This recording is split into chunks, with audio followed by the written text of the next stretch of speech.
But like right now, what we need is more people management. Yeah. Yeah, I'm so bad at thinking about people. Like, I apologize for that. Oh shoot, I did not think about that. I was thinking about like this API that we're working on. I completely forgot that we were just at a meetup. Just go. Are we good to go? Can everybody hear me? Hi. Okay. Welcome. Welcome to this Product Hunt DC meetup. We are so excited to be here. I'm Leah Nurek. I'm CEO and founder of Gabriel Marketing Group, which is a marketing firm 100% focused on disruptive, high-growth tech companies. And I'm honored that Webb's asked me to moderate this panel tonight, which is focused on innovation and building and discovering great products. And so we have an awesome panel here to talk about that. Some of our local product dev and product management and product marketing gurus here. So I'm going to ask each of you to introduce yourselves, tell us about what you guys do, and mostly about the aha moment, if you can, about when you realize, like, hey, this product that we're building is awesome, and we know that there is a great market for it, and we're doing something that's super innovative and disruptive. So who wants to go first? And then we're going to follow up with the Q&A at the end. So I'll start quickly. Okay. My name is Alfredo Ramos. Nice to see everyone here. I'm the general manager of PageMoto. PageMoto is a company or a property that's owned by Vistaprint. And it came into the Vistaprint fold through a local acquisition of a company called Webb's. You may have heard of them. You may have seen a bunch of T-shirts. Webb's was a website builder that was the bartenders all were wearing them. So you've definitely seen them. PageMoto bought Webb's at some point, and Vistaprint purchased Webb's basically to get into the digital space. And so Webb's is Vistaprint's digital platform. There's really two core tenets to that. There's the website platform, which is Webb's, and then there's PageMoto, which is an app that has a suite of social media products for small businesses, agencies, and white label partners. And my aha moment, I think it's happened several times. It's any time that I talk to a small business or to a business owner and they say, you know what, I know that social media is important for my business, but I'm not really sure what to do with it. And so our goal basically is to solve that problem, help people portray a professional presence on social media, be it Facebook, Twitter, or LinkedIn, to help them engage with people really easily on social media, get leads out of social media, and ultimately grow their business. So I know we're going to go around here, but so what's interesting then that what I'm hearing from you is that innovative product development comes from multiple aha moments, right? So it's not just about the general release, it's not about the first time, but it's about all the subsequent releases and pivots that occur. We've had an interesting journey, and we've had to pivot once before, and definitely, but what I would say is that early on we were lucky enough to grow at a time where Facebook was really easy to hack, and so basically the Somebody way that get Zuckerberg on the phone. So PageMoto grew by basically making our products really viral on Facebook at the time when you could anytime that someone did something on PageMoto, we would share the fact that someone did this on PageMoto, and as a result, those people's friends would see the fact that PageMoto exists and they would follow up to us and sign up, and so we started getting thousands and thousands of signups every day, and that was an aha moment. I bet, yeah. Matthew? Yeah, so I'm Matthew from Social Tables. I'm our director of engineering. I've been there for about a year and a half. So the epic aha moment when we switched from being a social network for weddings to being a hospitality platform actually happened a year before I was there. But one of the things that we like to talk about a lot is founding moments. Is that there's times throughout a company, and I think you're sort of reiterating what you were saying, that there's times throughout a company's life when you where you were aiming for, you are there. And you now have that existential crisis again of we can't just be this. We have to go on. So I'd say we're currently in one of those where we made a really strong diagramming product that has helped tons of hotels around the world. And now we're okay, what's next? So we're doing a lot of like those kind of thoughts right now. Super cool. Martin Ringline, CEO, co-founder of Envite, which is an event registration management company. It's what all of you would have used to get here to this event tonight. So you're all users, which is great. It worked. We're all here. That's fantastic. It's always good. Yeah. So I've been interested in the event space, I think, as long as I've had a career and I've been somewhat social, going to meetups or whatever they were. And everyone started evolving around 2008 when we kind of first saw Eventbrite pop up. Evite kind of was always dying. And I think one of our big aha moments was 2013 when we really kicked this off, that they all still sort of sucked. And we would have thought when we were complaining about it in 2008 that... Is that a technical term? That is a technical term, yeah. It's official. They officially suck. And so since 2008, we just always complained and thought, oh, they could be so much better, they could be so much better. And we just thought somewhere down the line, wherever our careers took us, that they would get better. They would eventually just outgrow the suck. And then here it was 2013, and we were ready to do our next big thing, and we realized, wow, that it still sucks. And so we had a huge opportunity to unsuck. Unsucking is always good in the startup world. Unless you're a vampire. It's become kind of commonplace now for these kind of post-mortem failure memos that come out from the CEOs of failed startups. And there's been a whole bunch of research done about really why do startups fail. And all the big analyst firms have come to the conclusion, after tons of research and stuff like that it's because there is no market demand for the product that fails. And that's easy to do that research, right, when the money is rolling in and you have a whole bunch of backing. But in early days, and you guys have been in early days, how do you take the temperature of the market and say, hey, you know what, I have this great disruptive idea, but where is the bridge to reality, and how do I recognize that and create a product that is in demand now and then will then grow to meet my vision? Does anybody have any thoughts on that? I'm a big believer that you start with an assumption, and it's usually around a personal preference. I think it sucks, right? Everyone might disagree with me. And There's a theme here. Yeah, and then we put out what we call an MVP, right? What is our most viable product? So it's like the most bare bones, fake it till you make it, like almost looks like it's real, but you know the truth behind the scenes that it's a piece of crap and it'll never scale. But you get that out there and then you see, hey, do other people agree with me that there's a problem and that this is a potential solution? You put that out there and then you kind of iterate on that over time, but you kind of start with this like base assumption, throw it out there, and just get some quick feedback from it, and always keep those things. I mean, I love that like MVP term, because like always keep them as minimal as possible and like as viable as possible, and then always be ready to be flexible. Matthew, any thoughts? Yeah, I mean it's a great question. I think one of the things I think people think is that market research is really expensive. When it can just be calling someone up and being like, does this make sense? Right? Like you don't want your company to be an echo chamber where like you're saying like my MVP's working, like we keep changing our numbers, but like my MVP's working. One of the other things you'll find at like all of these CEOs when they say they exit is that like we were lying to ourselves. So I think like when people say market research is like really expensive, I'm just like, you literally just get on the phone. Like find someone, we just call like random hotels and we're like, hey, like, what do you think about this? And normally like, if it's halfway decent idea, they're excited. So what I'm hearing from you is that guerrilla research, right? When you have limited resources, guerrilla research is important.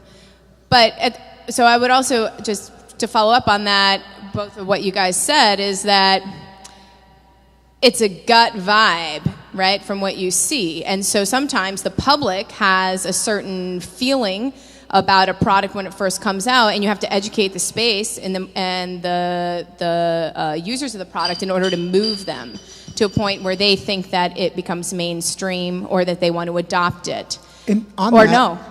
Maybe you guys have done this too, but there's been a million times where I've said to my coworker, hey, like, wouldn't it be cool if you could do this? And then they say, oh yeah, that exists, it's this.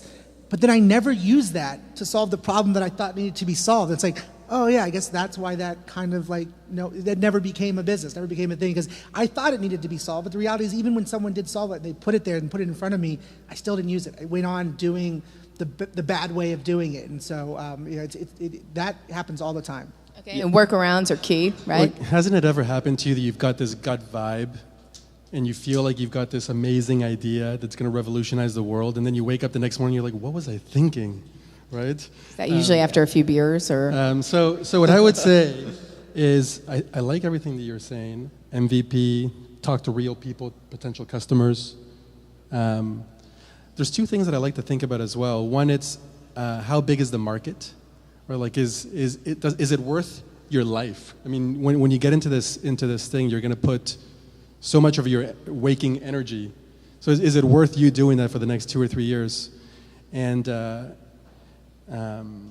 what makes you special, right? Like ultimately, what is it that you can do better than whoever's doing it out there, or why is it that you need to be out there in a way that that gives you an advantage? That actually, is it a technology advantage that you have? Is it because you've got the right connections? I mean, whatever it is, you should have something that you could see yourself being number one at. Yeah, I think that's great. From an engineering point of view, I think one of the things that happens a lot of times with MVPs is you end up doing heavy lifting that doesn't actually differentiate yourself. So you do like lots of work that like doesn't actually make you any different than like any of your possible competitors. I think actually that's a great segue into another question that I had, was that, when I was growing up in the tech world, there were things called MRDs and PRDs, and now we're in the world of Agile, and they seem kind of dinosaur-ish. So what I guess my question is there such a thing as a PRD or an MRD anymore, to your point? And so how do you prioritize? And then I want to follow it up by talking about Agile and what that really means. But first, I'd like to talk about identifying features. How do you do it?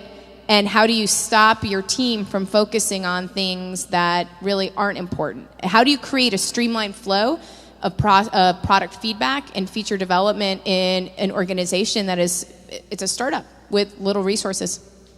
You definitely need a list of things to do. A list. You can call that anything, a PRD, whatever you want, right? But you call it a requirement stock, but it's a list. You got to do these 20 things, right? But doesn't it change all the time now in today's world? Yeah, but you have two stages, right? The first is building the assumption. Maybe we'll call that an MVP.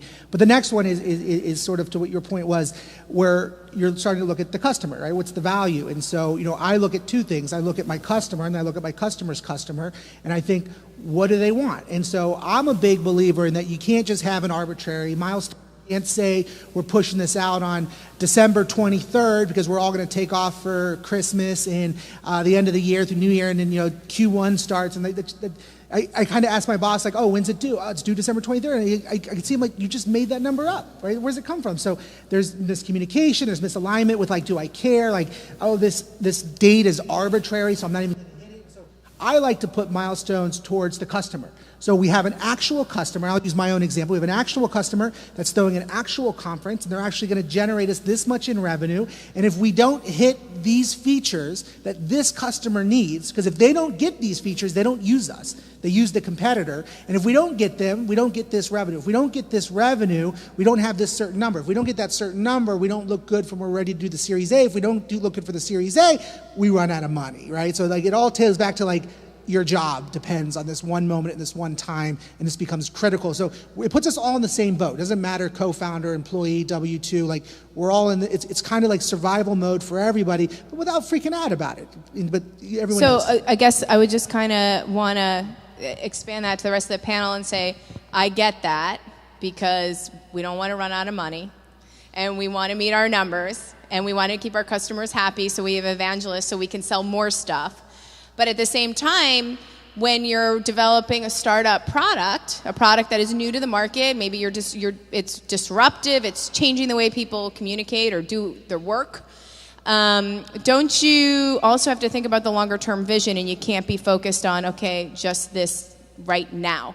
How do you actually synthesize the now and the need for survival with the long term goal? And I'm going to put that over to Alfredo. I actually think I like going long. Every company that I've worked at, it took easily 4 or 5 years before like we had that like, wow, we made it. But in that time we were building stuff with like a 5-year vision. But to your point, you got to keep the shop up and you got to pay the bills. And so it's like lights required for coding, kind of. Yeah. Right? And so just, I think from one perspective, it's setting a vision that is long term, and then you can kind of see 5 years into the future, 6 years into whatever it is. But then also making sure that you've got milestones pretty quickly, some quick wins that you can basically say, yep, we're moving towards that vision. And basically every milestone that you have should really move you towards it. If it's not, then why isn't it? So you say 5-year vision? Yeah. Should you have a 5-year vision? What's like, dream beyond your wildest dream? Where do you want to get to and what's it going to take? So, and what it does is it informs every day's conversations, right? Like, yes, right now we're doing this, but we need to do it in this way because 2 years from now we're going to be doing this. And wouldn't it be cool if we could get to this 5-year point? So yeah, I like to do that. I like to. You guys agree? You guys got a 5-year vision of what the product's going to look like? Not where you want to be. Not where you want to be revenue-wise, but what the product's going to look like. I don't have a 5-year vision of what the product's going to look like. I don't have a 6-month vision of what the product's going to look like. If you know where your product's going to be in 5 years, I think you've lost it, because I don't know where technology is going to be. Right, 5 years ago, right? Like most of the people in this room didn't know what a Twitter was. Most of the people in this room didn't own an iPhone or an Android, and that's all changed in 5 years, which fundamentally changes all 3 of our products, I got to assume. The mobile revolution fundamentally changed. The social revolution changed all of our products. So 5 years from now, right, it's not even conceivable. But what I like to look at is, where do I want to be, right? It might be some arbitrary BS thing, like I want to be a $100 million company and I want to prepare to go IPO, and I'm going to be really aggressive, right? Maybe that's a 10-year plan. But then I also know, like, what do I not want to be? And then I make this, like, tunnel. And I just want to make sure that my decisions are informed with, like, my customers should be taking me there. And when I come up against it, and I'm at a fork in the road, pick the one that keeps me in the tunnel, right? Because I don't know where I'm going to end up in there. I'm going to end up somewhere, right? But like that tunnel should be in the beginning really big, and then as you get closer to it, it actually starts to get much smaller, and you actually kind of know where you are. That's my own personal opinion. Matthew? Yeah, I mean, this is a much more of a CEO visionary kind of question. It's an interesting one. I think from my point of view in engineering, what needs to be communicated is why down. I really like your point earlier. Like I want to know why I'm doing this, because there are 50 million issues that we could do to this product, and so I think vision is really important. We envision a world where when people gather together, they achieve great things, and everyone at our company can say that. And so if this isn't going to help people achieve great things, or this isn't going to help people gather together, we don't do it. I think that's you hit on a really important point, that for startups and for product development, that vision from the management team down, somebody who's the evangelist, is super important, not just for motivation, but for keeping tabs on the market. Okay, so let's talk about agile. We're talking about product development. We're going to talk about agile, right? It's the biggest buzzword. Everybody's into it right now. But is your organization agile, and what does agile really mean to you? Because it seems to mean something different for a lot of people. You want to go first, Alfredo? So I'm going to give a really aloof answer. Aloof, come on. So for me, agile is about reality, and it's about happiness. And wow, that is super aloof. That's very existential. So, to quote Matthew. Reality, because you can't plan the next year ahead without changing, and without learning new things, and without learning from customers, and informing your vision in a different way that makes it so that 3 weeks from now you're going to be doing something different than you had maybe planned on doing 3 weeks before. And so you have to have a process that enables that, and ultimately you move towards the best possible end result 12 months from now, 6 months, whatever it is. And happiness, because if you can do that properly, you're going to be happy, right? You're going to come into work every day, meeting some milestones. You're going to know that you're going to be building products that you know are as good as they can be. The development team is going to be on schedule, and the schedule is not like if you don't meet this date tomorrow, you're dead, right? It's kind of flexible.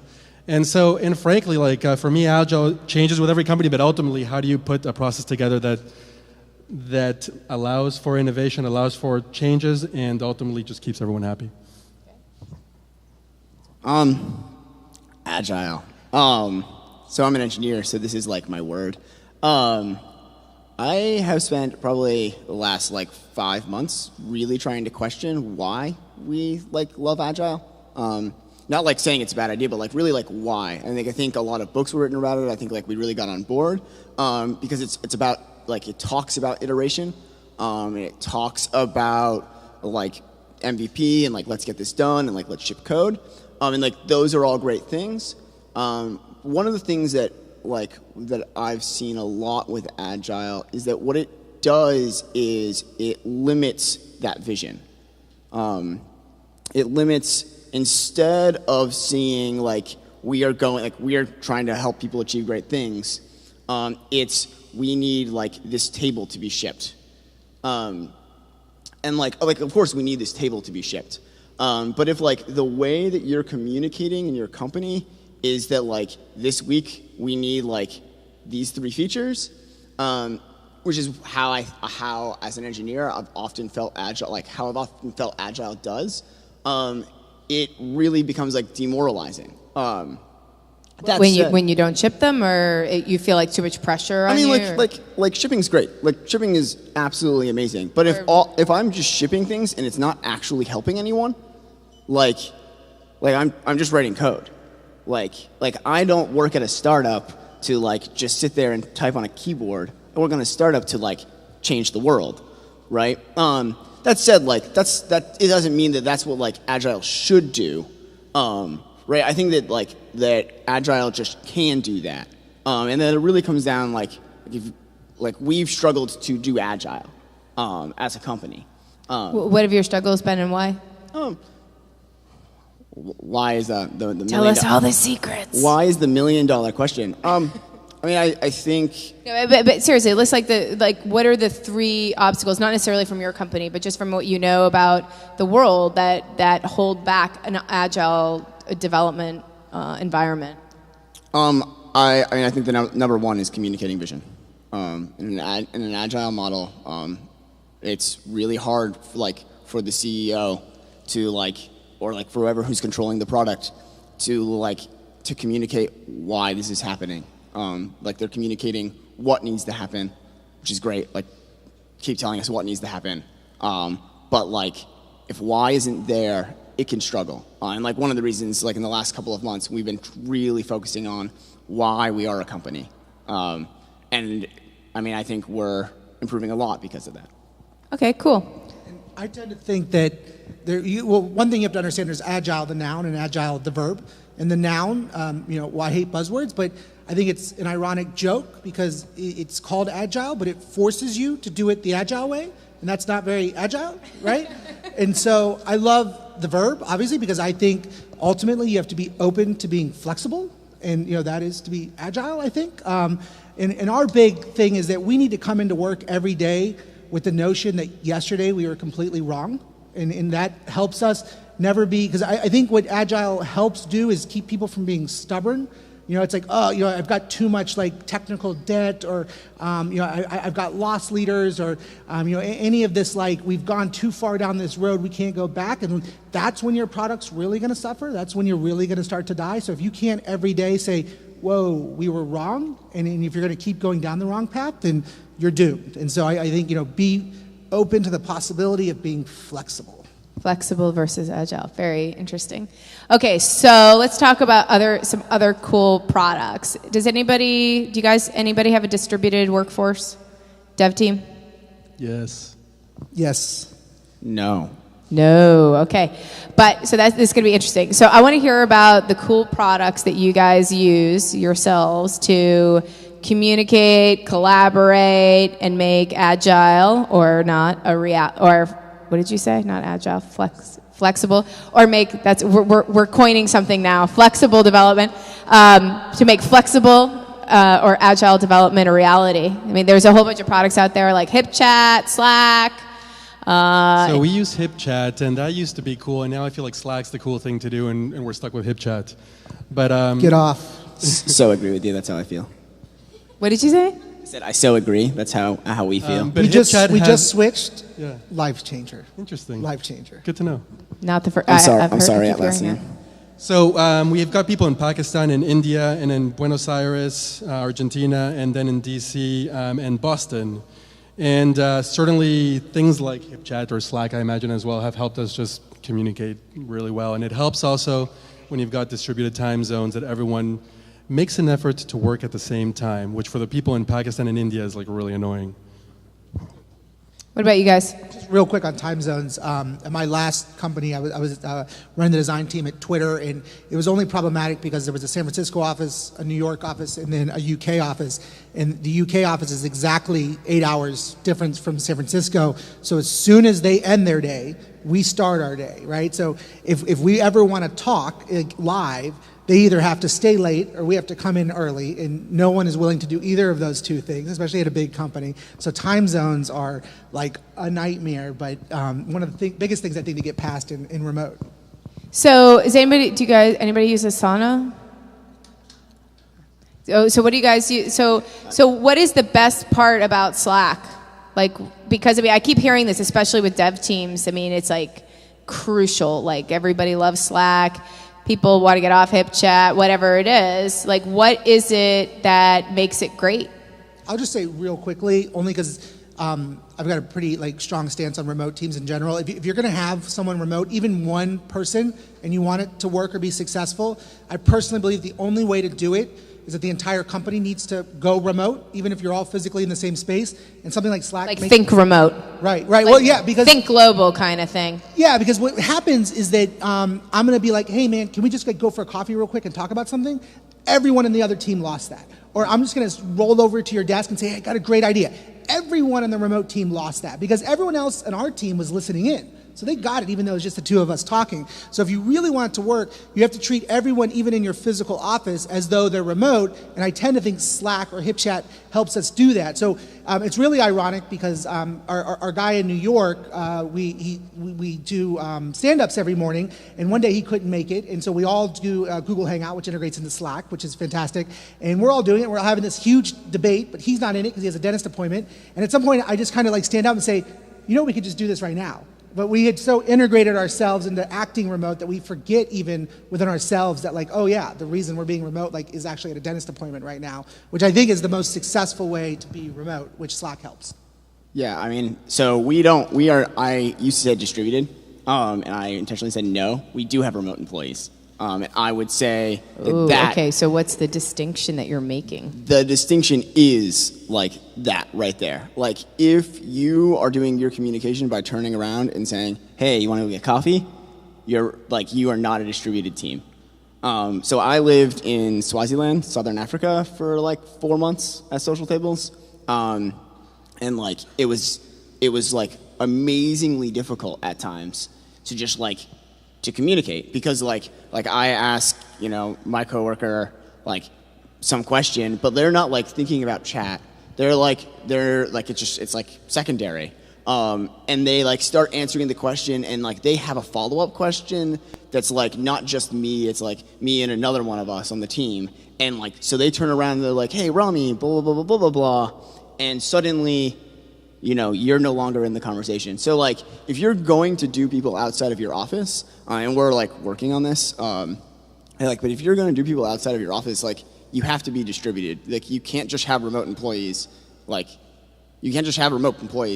over there and then communicate by writing notes and pieces of paper and sending them down the class aisle. So what I'm hearing, just to summarize, because I think our audience wants to hear some tips about what they can do, is that what they can look for in products from a collaboration standpoint that are going to make them build better products. Is I'm hearing searchability, I'm hearing knowledge capture, I'm hearing ping system, I'm hearing real time as much as possible. That these are 4 pillars of successful tools that make you successful in bringing to market awesome products. Would that Video. be true, or am I missing Yeah, anything? You gotta have video Video. for the personality, and that does What? not mean video. You got it for personality. chat, You gotta be yeah, able to okay, see each yeah, other. no, And I it agree does with you, not okay. mean that we take the 20 employees in DC and get around a webcam and we talk to the one person in the UK. Still because fun, still fun. It's fun, but it doesn't work because I end up like whispering to you. Hey, they lose it, right? Like I'm trying to be polite because I'm whispering, but like everyone on this side still hears it and they're still involved. But I've isolated, I've ignored, I put that person off. Okay. Alfredo, you were going to add something? I was going to say the same thing. Video is huge, and so we work at this company that's literally invested millions of dollars in video conferencing infrastructure, which is just not realistic, right? But so I think there's a huge opportunity, and I don't know if HipChat will get it right, or Google Hangouts is kind of getting in there, and Slack did a good job integrating into it. But I think Slack doesn't have video right now, right? They integrate with Google Hangout, they integrate. Oh, they which integrate. kind of falls apart after like 8 people call in. That's true, but it's also totally speaks to their strategy that they're trying to be a social. They're trying to be a layer onto Google Enterprise for agile organizations, which is why they're doing it. But that's Google's fault that they can't get it right. I think. Quote me. Slack. Yeah, I'd say like on top of video, try to think asynchronously. Like try not to like ask like someone a question and phrase it in such a way where they feel the need to respond right then.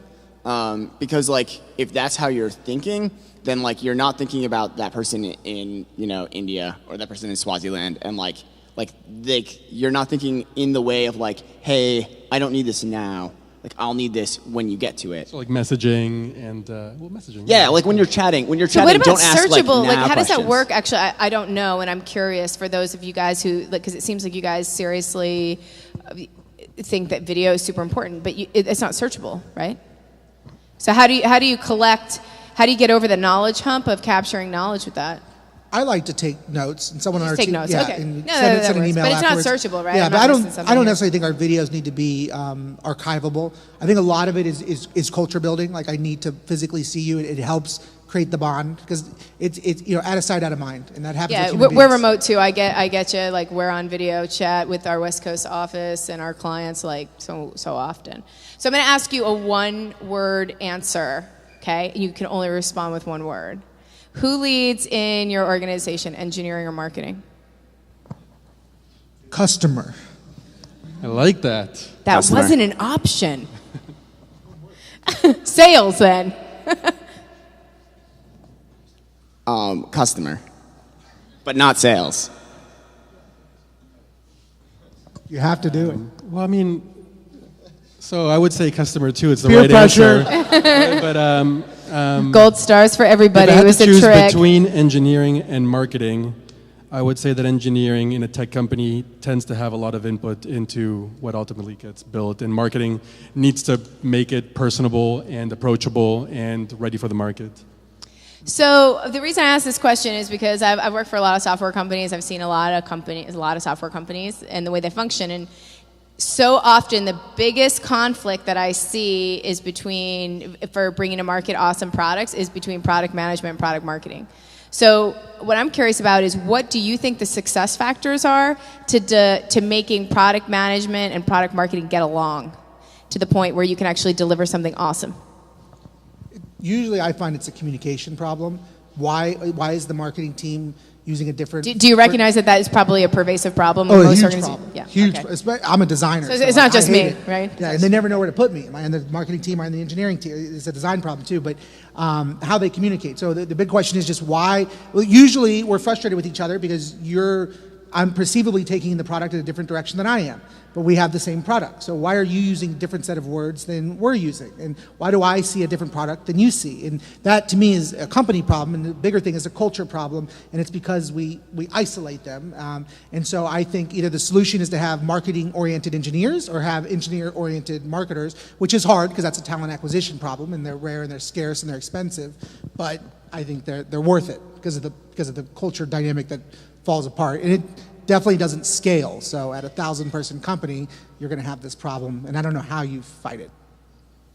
I would say break the silos. I hate the idea that marketing people are the only people that can come up with marketing ideas. The tech people are the only people that can come up with engineering ideas. The product people are the only people that can come up with product ideas. And so, frankly, encourage everyone to collaborate and come up with the best idea together. And who cares who came up with it, frankly. So I would say, yeah, break the silos. And that I've seen your point in large companies where the marketing person comes up with the go-to-market plan, and they don't talk to the product person while they're building it, or the tech person, or the support person, or the customer. I mean, so yeah, talk to each other. Talking's okay, really, right? Okay, so if you guys, I think we probably have to wrap up soon. So if you guys had to pick one company that you think not necessarily idolize, but that you look up to from a standpoint of what they're doing, like that's doing it right from a development and product management perspective, who would it be and why? So I have a theory. And you can't use your company. Slack, we've talked about a lot today. I was talking to her earlier about Slack, and I've never used them, so I can't speak for it. But what I know is that they've been live for 9 months. They just closed a $1 billion round, and they're growing 7% week over week, which to me means that they're doing something right. And the reason I think that's interesting, if it is true, you were arguing that it may not be true. Well, a $1 billion valuation, 120 million, led by Google Ventures and Excel, and also the guy is the Flickr guy in the Valley, so that could have something to do with it. So, regardless, they're growing without any marketing. They're growing basically through word of mouth because there's companies like Invite that are using them and are saying like, this is awesome, and so word of mouth and whatever. And so my assumption is that they did something right, and basically they got the product right. And what it took to talk to the customers, talk to the teams that they were ultimately going to be helping, I think must have been amazing to truly deliver a product that can grow at that scale in so little time. Just really, I'm sorry. And that's on the engineering, totally engineering driven dev. Yeah, so. But what's really cool about the Slack story, because I think you just articulated why it's such a darling in this industry, is the Flickr guy, right, which why he gets a lot of press. The company he started right before Slack, complete failure. Like, lost a lot of money, had to fire a lot of people. Like, it can't be any more of a failure. And, he starts with Flickr, which is awesome, and it was for Web 2.0. And then, he's got Slack, but doesn't mean that all his ideas are grandiose. And it doesn't mean that you could start with a terrible idea, but it doesn't mean that all your ideas are going to be terrible. So I think he gives us hope. I think that is a wonderful topic to touch on when we're talking about startups. That failure is always an option, and it's not necessarily a bad thing, right? That there is a whole narrative around the entrepreneur as hero, right? And that sometimes we have to say, what? When do we throw in the towel? Not that anybody here wants to throw in the towel, because we all know they're all awesome products. But we've probably all worked for companies where we knew that maybe this wasn't the best idea. So what are the signs of, hey, you know what? Okay, it's the towel. The towel's ready to go into the pit, or I don't know what the metaphor would be. I lost it there, but you get my drift. What are the signs that this ain't gonna work? I love Shark Tank. For good and bad, but Mr. Wonderful, he... Just get Mark Cuban in the room, you're good, right? But Mr. Wonderful hits it home plenty of times where there's an awesome brand, what seemingly is an awesome product, and he just says the numbers talk, right? If you developed it, but no one's buying it, why? Right? Yeah, it makes sense the way you're articulating it. It looks cool, but why is no one buying it, right? And I think when the sales run out or when the money runs out, that's when it's time to ultimately throw it in, or when you've lost passion for it, then run. Yeah, I think money is a really a great one. If you can't sell your product, there's probably a problem with your product. I worked for a startup down in Atlanta. There was an e-commerce startup that wanted basically to take over Amazon. A little grandiose, but oh yeah, massively. Big dreams, man, big dreams. Yeah, big dreams, great dreams. And I think one of their biggest problems is that they had just enough revenue to not say we failed. So I would say if you're month after month after month having just enough revenue to not fail, you probably failed, and you just have a couple of customers that like you for some weird reason. In this industry, very insightful. To survive, just survive is to fail. You have to be growing. Yeah. Alfredo? That's so depressing. I don't even want to think about it. But yeah, everything they said made sense. Yeah. Okay. Alex, how are we doing on time? Do you want to do some audience questions? I thought you were in the back, so I'm looking in the back. Over here, I was Right moving here. around. So. Yeah, let's do some Q&As. Anybody have any questions? Yeah, I know, I got you. Thanks. Thank you all. There was a lot of talk about vision and communicating your vision to your team, especially if you have a distributed team, which I do. And my question is, how do you communicate the vision? Is it through these video conferences? Is it through some product like Trello? Is it through emails that you send out? How do you communicate your vision to your team? I do it constantly and consistently. I know that's not the answer you wanted, but like I just keep hammering it home because I think you and I totally agree that not communicating the why, which I think is the vision, it just deteriorates teams. It's the reason that you have retention issues. It's the reason ultimately I think the product sucks because you actually have people who are good at what they do, but they're doing shitty work and they're making a shitty product because they're starting to not care because they don't get it. The Silicon Valley product group has this really great set of blog posts, which you should read, but like one of the things that they want you to do is set a vision, create metrics for the vision, and then say it all the time. So that basically like the metrics show if you're getting there, the metrics are like what like personally I care about, like I just want to see that we're getting there, and then like if your employees can't tell you what the vision is of your company, like you're not saying it enough. And just on top of that, like I'm a big believer, especially in startups, that everyone on your team should be transparent in knowing if this ship is sinking or not. Like I shouldn't walk in one day and be like, hey guys, we're out of money, right? If I'm constantly putting the metrics in front of you, you should be able to see them. You should be able to know, no contracts have come in this year. That's probably a red flag, right? But constantly put up metrics towards vision, metrics towards whatever they might be, but like let people know what we're working towards because it's a sense of achievement. And then if it's not a sense of achievement, update your LinkedIn. That's funny.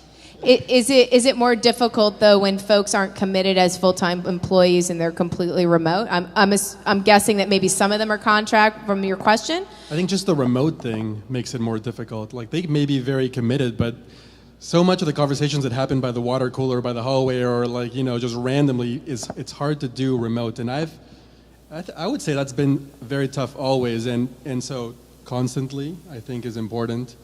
One thing that I would add is I personally like also if the vision has a product thing to it, then make it visual, and kind of help people visualize what the future looks like. That's one thing, but to your point, the remote thing makes it a little bit more challenging, and it's up to you to spend the time creating that shared mind space.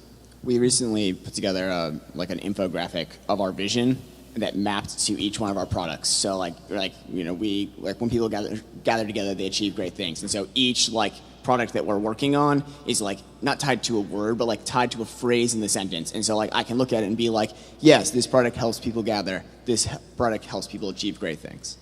I like to give, usually engineers are the most conflict with everyone who's not an engineer because they speak different languages, but I like to use the vision as a way to give them a way to call me out on bullshit. So when I say, hey, we should build this, they can say well, it doesn't match the vision, and that's their easy way of saying, I don't want to do it, right? And so I feel like that's helpful because it's oh, you're listening to the vision. All right, we're on the same page here. So you're quizzing them. You're giving them trick questions. Yeah.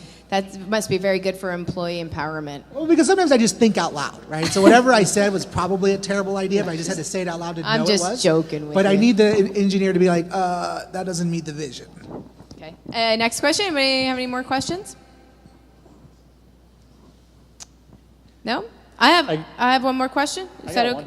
Oh, so what's been the most challenging moment, I guess, in your professional career, sometime recent where you've really kind of questioned what you believed or you maybe have learned something very important? Best friend at work left. That's a hard one. When you lose the person at work that you're a really good friend with, I spent a week being do I resign now? That's why morale matters so much.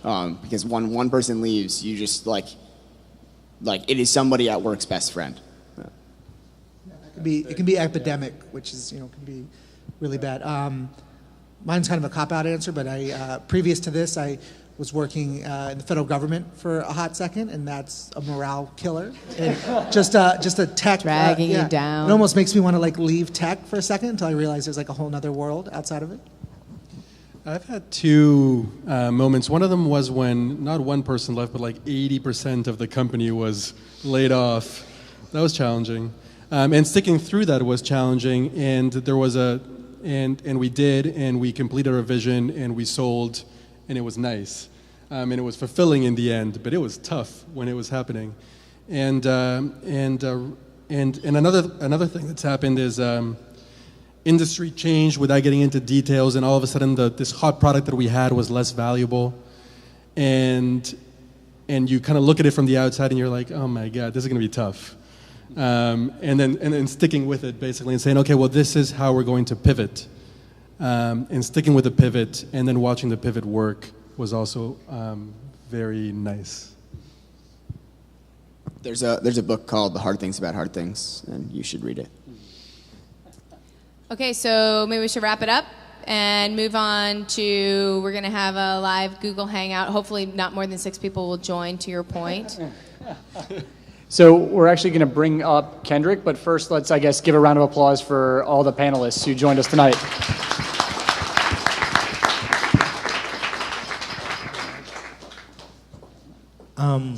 Hey, Leah, come back for a second. I'm going to talk about you. I'm going to talk about you for a second. Can you sit down for a second? Oh, yeah, I'm sorry. You're going to have to hold on. Apologize for a second. So my name's Kendrick Jackson. I want to thank you guys all for coming. It's been cool just watching this go from a couple of people to a lot of people on invite, thanks to this guy right here. And I'm with General Assembly. And how many, for raise of hands, how many of you know what General Assembly is? Excellent. All right, so I'll be real quick then for the ones who don't. General Assembly is an education institution that focuses on teaching classes in programming, design, and digital marketing. We also do some business development as well. Those are not here in DC yet, but we do teach classes and workshops on business development. And I thought it was sort of serendipitous that we have this panel here. I haven't had a chance to meet Alfredo personally, but I did read a lot about him. He's a great guy. But I do personally know 3 of the other people sitting on this panel very well, almost. I've known this guy for a few years now. He's taken something from a small ragtag group of guys in regards to understanding how design works and thinking and being able to create a proper team to being able to scale that out and having that team be acquired by one of the most famous companies in technology ever. And he's actually decided to come back, which was really surprising. So that was really cool to see that. And even before that, he had great clients. So these are the type of people that we want to have at GA and we want to train. So it was great to have him here. This gentleman right here is probably one of the youngest directors of engineering in probably one of the fastest growing startups here in the district. And it's great, and hopefully he'll be a teacher relatively soon. I haven't gotten the paperwork back from him yet, but I've kind of started filling it out. Okay, all right, cool. All right, that's perfect. And I mean, so my background is in media, and one of the first people to validate that company that we helped found here in DC was this lady here, and she's helped organizations grow from being just, like, I'll give one example, a company called Parature. I don't know if you've noticed, but they just recently got acquired by Microsoft, and she helped them go from basically not having no one know what they are and to having the whole world know who they are. Not be, humble pie. We don't need to do that right now. But either way, it's good because that's what we do. And I wanted you guys to all be aware of that. And if you have any other questions in regards to what GA is and how it can help you build your team or just build yourself in regards to your skill set, we'd definitely be willing to talk to you. So thanks again. I appreciate product. This is awesome. Thank you again. And if you have any questions, reach out. Thank you.